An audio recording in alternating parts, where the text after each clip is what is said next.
केसीआर के नाम से मशहूर तेलंगाना के मुख्यमंत्री के चंद्रशेखर राव इस बार हैट्रिक जमाने की कोशिश में जी जान से जुटे हुए हैं। हैदराबाद में बने रहने के लिए अपनी पार्टी के नाम में तेलंगाना की जगह भारत लगाकर दिल्ली में भी दफ्तर खोल चुके हैं। लेकिन उनके इस मिशन में दिल्ली केंद्रित ही दो पार्टियां बीजेपी और कांग्रेस बाधा बनकर खड़ी हो गई। जुलाई 2022 में बीजेपी ने हैदराबाद में राष्ट्रीय कार्यकारिणी की बैठक की थी। बैठक के बहाने बीजेपी के सारे महत्वपूर्ण नेता तेलंगाना पहुंचे थे।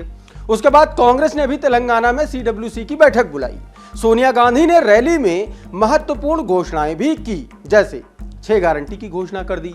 तो इस बार तेलंगाना की हवा किस ओर चल रही है और कैसे बीजेपी और कांग्रेस ने तेलंगाना में केसीआर को घेरना शुरू कर दिया है, आज बात जरा तेलंगाना में इस वक्त चल रही उठापटक की करेंगे।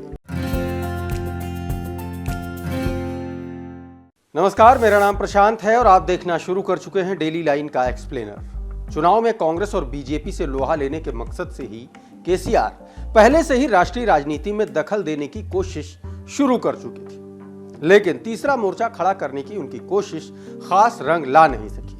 केंद्र में सत्ताधारी बीजेपी के खिलाफ आज की तारीख में ज्यादातर राजनीतिक दल एकजुट देखे जा सकते हैं, लेकिन केसीआर की कोशिश उन दलों का गठबंधन खड़ा करने में रही जो कांग्रेस और बीजेपी दोनों से परहेज करते हैं। दिल्ली पहुंचकर केसीआर ने आम आदमी पार्टी नेता अरविंद केजरीवाल और समाजवादी पार्टी के नेता अखिलेश यादव को साथ लेकर चलने की कोशिश भी की, लेकिन बाद में वो दोनों ही इंडिया गठबंधन का हिस्सा बन गए। ये बात अलग है कि अखिलेश यादव एक बार फिर अलग छोर पर जाकर खड़े नजर आ रहे हैं।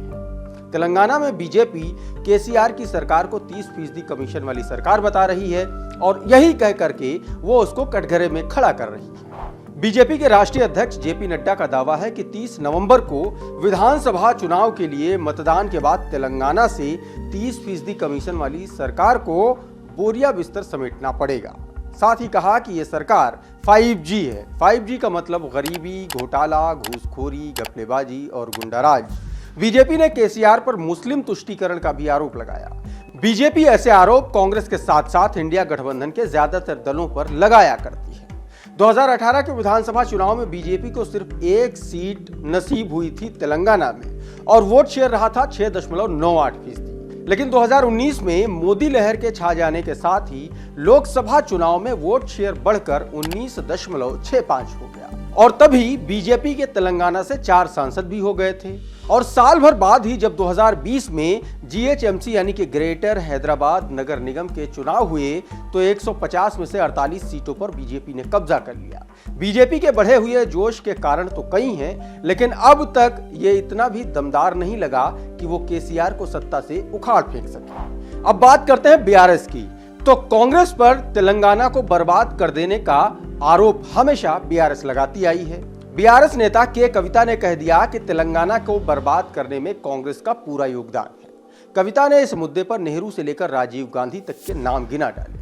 वहीं केसीआर ने भी आरोप लगाया था कि तेलंगाना के राज्य बनने देने में कांग्रेस ने ही देर की, जिससे लोगों को जान गंवानी पड़ी।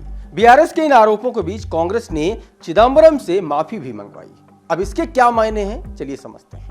केसीआर के आरोपों पर कांग्रेस की तरफ से तत्कालीन गृह मंत्री पी चिदंबरम ने कहा कि जन आंदोलन में अगर कुछ लोगों की जान चली गई, हमें इसका दुख है, लेकिन तत्कालीन केंद्र सरकार को आप जिम्मेदार नहीं ठहरा सकते।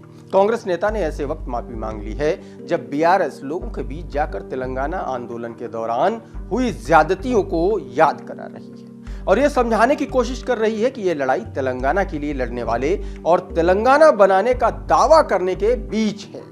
जानकारों का मानना है कि वैसे तो सोनिया गांधी से लेकर राहुल गांधी तक इस मामले में दुख जता चुके हैं, लेकिन चिदंबरम की तरफ से चुनावी माहौल में सॉरी बोला जाना अलग मायने रखता है, जो तेलंगाना में वहां पर स्थानीय स्तर पर ज्यादा असर डाल सकता है। 5 राज्यों में हो रहे चुनाव की तुलना करें तो सभी मुख्यमंत्रियों के सामने करीब करीब एक जैसी चुनौती पेश आ रही है।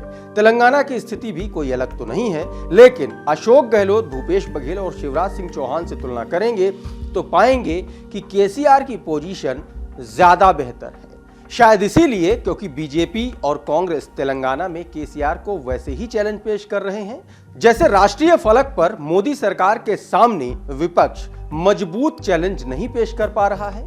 तेलंगाना में भी तकरीबन वैसी ही स्थिति बीजेपी और कांग्रेस की है। लेकिन जो जोखिम बीजेपी के लिए 2024 के लिए है, केसीआर के सामने भी सब कुछ अभी वैसा ही है। आज के एक्सप्लेनर में फिलहाल इतना ही। आप देखते रहिए डेली लाइन।